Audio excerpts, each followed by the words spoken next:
Selamat pagi Bapak Ibu dan saudara-saudari yang dikasihi Tuhan. 14 Februari disebut sebagai Hari Kasih Sayang.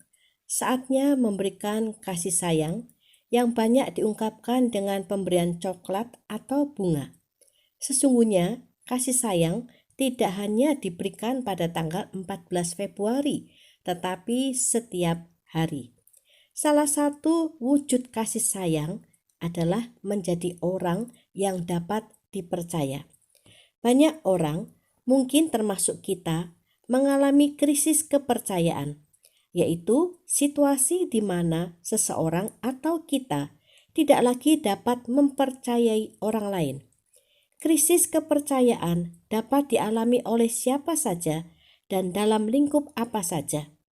Mengapa seseorang atau kita mengalami krisis kepercayaan? Penyebabnya adalah adanya ketidakjujuran atau kebohongan. Sekali saja terjadi kebohongan dapat memunculkan krisis kepercayaan. Makin banyak orang mengalami krisis kepercayaan, membuktikan makin memudarnya kejujuran dan merebaknya kebohongan. Kebohongan sering digunakan sebagai cara untuk menyelamatkan diri dari hukuman. Tetapi banyak orang tidak sadar dan tidak peduli bahwa kebohongan akan membuatnya menjadi orang yang tidak dapat dipercaya. Untuk membuat kebohongan diterima, sumpah demi Tuhan pun dapat dilakukan. Dengan mengucapkan sumpah demi Tuhan atas kebohongan, maka sumpah itu adalah sumpah palsu. Dengan bersumpah palsu, si pembohong seolah menunjukkan bahwa Tuhan sepakat dengan kebohongannya. Tuhan tidak pernah sepakat dengan kebohongan. Tuhan Yesus mengajarkan kepada umatnya untuk tidak bersumpah demi membenarkan diri sendiri. Dalam Matius pasal 5 ayat 37, Yesus mengajarkan kejujuran. Jika ya, hendaklah kamu katakan ya. Jika tidak, hendaklah kamu katakan tidak. Apa yang lebih daripada itu berasal dari si jahat. Kejujuran adalah kemampuan untuk mengatakan kebenaran yang sesuai dengan kenyataan yang terjadi. Kejujuran merupakan sikap moral yang sejati, yang berasal dari hati yang bersih, yang mewujud dalam kata dan perbuatan. Namun banyaknya kebohongan yang dipilih untuk dilakukan juga menunjukkan bahwa kejujuran adalah hal yang tidak mudah untuk dilakukan.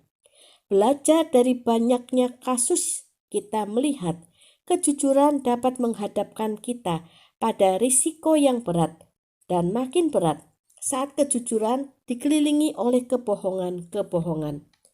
Saat berhadapan dengan banyaknya kebohongan, maka kejujuran nampak begitu kerdil. Kejujuran nampak seperti sebuah kebodohan yang bisa jadi membuat si jujur justru berhadapan dengan pidana, dengan hukuman yang jauh lebih berat daripada yang diterima oleh si pembohong. Karena itulah kejujuran menjadi mahal dan langka. Terlalu sedikit orang yang bersedia untuk jujur karena harga yang harus dibayar sangat mahal. Namun dengan berkata jujur, si jujur akan mendapatkan kepercayaan dan menjadi orang yang dapat dipercaya.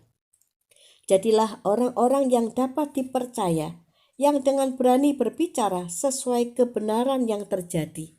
Karena semanis-manisnya kebohongan, hasilnya adalah krisis kepercayaan. Bahkan seumur hidup kita tidak lagi dapat dipercaya. Sementara itu, sepahit-pahitnya kejujuran, hasilnya adalah dapat mematahkan krisis kepercayaan dan dunia melihat masih ada kejujuran pada murid Yesus. Tuhan beserta kita. Amin.